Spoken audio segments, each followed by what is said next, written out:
If you enjoy our videos and podcasts and would like us to continue putting out regular quality content, head over to patreon.com/aircrewinterview, where you can donate monthly, and in return you will get rewards ranging from early interview viewings, bonus clips, credited as a producer, and much more. Thank you and enjoy.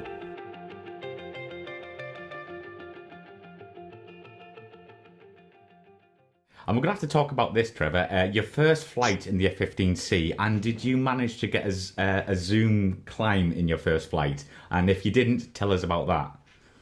Yeah, so the basic course for the F-15C is in Oregon now. It used to be in Tyndall. It's in Oregon now, in Klamath Falls, Oregon, at Kingsley Field. And they understand how exciting it is for people to have their first flight. And so they're actually really good. The city of Klamath Falls is really, really supportive of the military. So they're not upset about noise violations. They love the sound. So we get unrestricted climbs pretty frequently. And yes, on my very first flight in the F-15C, it was actually a 15D because it was a backseat model because it was the first flight. But yeah, we got to do the unrestricted climb. And sitting at the end of the runway, you throw the throttles to max AB. The acceleration is quicker than anything, obviously, I had ever flown before. So you run the risk of, getting your gear up in time, overspeeding your gear because you're accelerating really, really fast.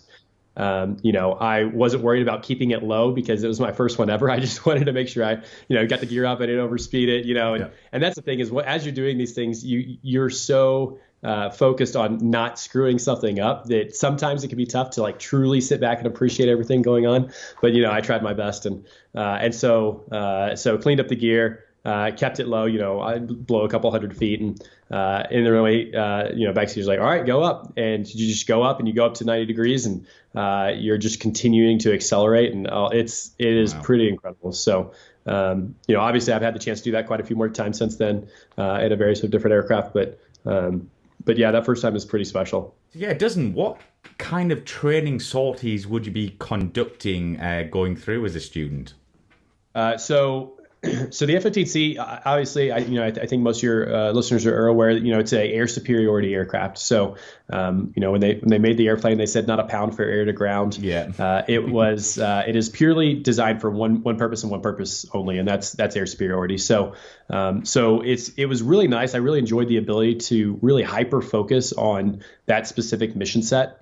But the way that the training works is that it's a building block approach, just like anything else. So when you first start, the first you got to learn to fly the airplane. And so it's just, all right, let's fly around a couple sorties. Let's do some aircraft handling. Let's do some instruments. Let's make sure that we can, do all that stuff.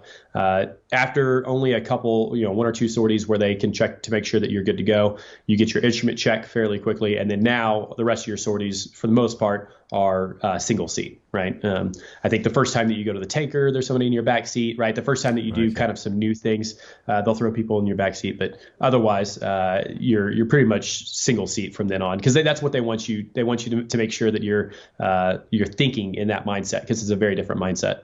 And so once you've got the basic aircraft control done, now it's a building block approach. So you start off with your 1v1 engagements, right? So you start off with BFM, basic fighter maneuvers.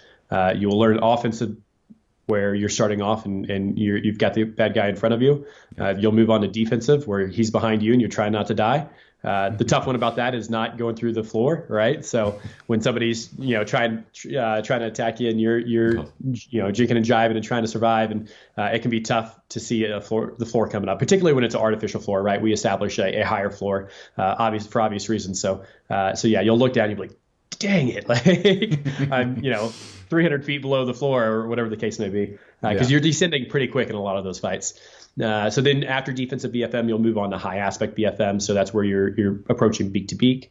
From high aspect BFM, you'll move to air combat maneuvering. So you'll move to, that's a 2v1. So say that you and your flight lead get somebody roll up on your six. How do you handle that situation? And then once you get from ACM, now you start moving into kind of the more beyond visual range type fights. So your basic 1v1 intercepts, you go 1v2, 2v2, you work your way up to 4v4, 4v6, 4v8 engagements. And then if depending upon the capability as far as integration with others, now you'll start working into more larger exercises. So you'll be integrating with Strike Eagles or 22s or F-16s or whatever to focus on more of a larger scale war and fight adversaries that aren't just Eagles. And once you get that and you have that basics down, then they're ready to send you off to the CAF.